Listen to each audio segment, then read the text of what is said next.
ಎಲ್ಲರಿಗೂ ನಮಸ್ಕಾರ. ಎಲ್ಲರೂ ಹೇಗಿದ್ದೀರಾ? ಆರೋಗ್ಯವೇ ಭಾಗ್ಯ, ಆರೋಗ್ಯವೇ ಆಸ್ತಿ ಎನ್ನುವ ಸಂದರ್ಭದಲ್ಲಿ ನಾವೆಲ್ಲರಿದ್ದೇವೆ. ಇವತ್ತಿನ ದಿನದಲ್ಲಿ ವ್ಯಾಯಾಮ ಅನ್ನೋದು ಮರೆತೇ ಹೋಗಿದೆ.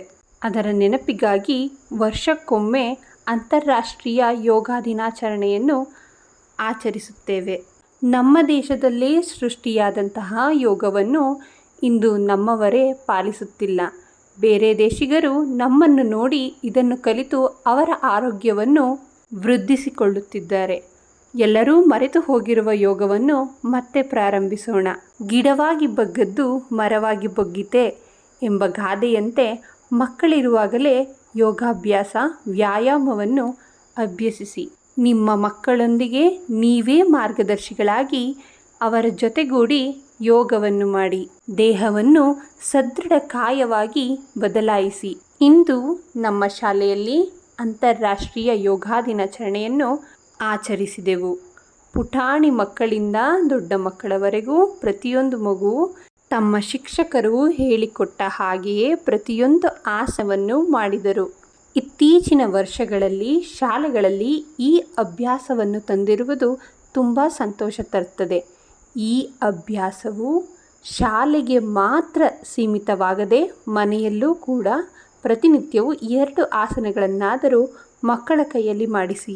ಎಲ್ಲರಿಗೂ ಅಂತಾರಾಷ್ಟ್ರೀಯ ಯೋಗ ದಿನಾಚರಣೆಯ ಶುಭಾಶಯಗಳು. ಈ ಆಧುನಿಕ ಜೀವನ ಶೈಲಿಯಲ್ಲಿ ದೇಹಕ್ಕೆ ವ್ಯಾಯಾಮ ಅನ್ನೋದೇ ಮರೆತು ಹೋಗಿದೆ. ಆದ್ದರಿಂದಲೇ ಅನೇಕ ರೀತಿಯ ಕಾಯಿಲೆಗಳಿಗೆ ತುತ್ತಾಗುತ್ತಿದ್ದೇವೆ. ನಾವು ಕೇಳಿದ್ದೆಲ್ಲ ಬಯಸಿದ್ದೆಲ್ಲ ಕೊಡುವಂತಹ ಈ ದೇಹಕ್ಕೆ ಅದಕ್ಕೆ ಬೇಕಾಗಿರುವುದನ್ನು ಕೊಡುವುದು ಅಷ್ಟೇ ಮುಖ್ಯ. ಇದರಿಂದ ಇನ್ನೂ ಹೆಚ್ಚು ಕಾಲ ಸದೃಢವಾಗಿರಲು ಸಾಧ್ಯವಾಗುತ್ತದೆ. ದೇಹದ ಪ್ರತಿಯೊಂದು ಭಾಗವನ್ನು ಪ್ರತಿನಿತ್ಯವೂ ಬಳಸುವುದು ಮುಖ್ಯ. ಅದಕ್ಕಾಗಿ ವ್ಯಾಯಾಮ ಅಗತ್ಯ. ಯೋಗ ಒಂದೇ ಅಲ್ಲದೆ ಇನ್ನೂ ಅನೇಕ ರೀತಿಯನ್ನು ಅನುಸರಿಸಿ ದೇಹವನ್ನು ಸದೃಢಗೊಳಿಸೋಣ ಬನ್ನಿ. ಈ ಆಚರಣೆ ಈ ಒಂದು ದಿನಕ್ಕೆ ಮೀಸಲಾಗಿರದೆ ಪ್ರತಿನಿತ್ಯವೂ ಅನುಭವಿಸುವಂತಾಗಲಿ. ಧನ್ಯವಾದಗಳು.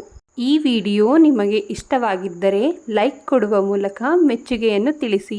ಮಾಹಿತಿ ಉಪಯುಕ್ತವಾಗಿದ್ದರೆ ನಿಮ್ಮ ಸ್ನೇಹಿತರಿಗೆ ತಲುಪಿಸಿ. ಹಾಗೆಯೇ ಈ ಪುಟ್ಟ ಯೂಟ್ಯೂಬರನ್ನು ಪ್ರೋತ್ಸಾಹಿಸಿ. ಮತ್ತೊಂದು ವಿಡಿಯೋದಲ್ಲಿ ಸಿಗೋಣವಾ?